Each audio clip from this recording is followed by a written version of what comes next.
Imagine the economy is like a big machine, and naturally, different parts of that machine will work together.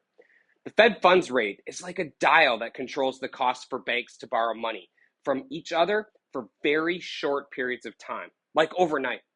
The Federal Reserve, which is the Fed, sets the rate to try and keep the economy running smoothly. Now, mortgage rates are more like long term loans, usually 15 to 30 years. So they don't have the same movement and they don't move in the same way as the Fed funds rate.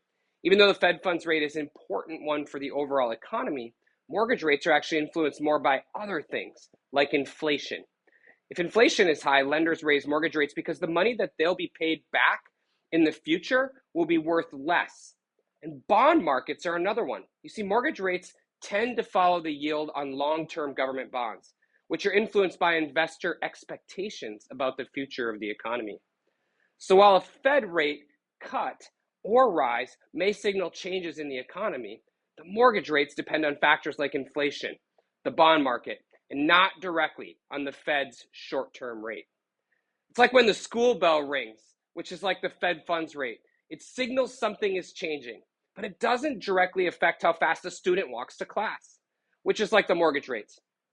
It's those other things, like how crowded the hallway is, kind of like inflation and bonds, that have more of an impact on the arrival time to class. So reach out to me if you have questions, because we're happy to answer DMs and comments about this.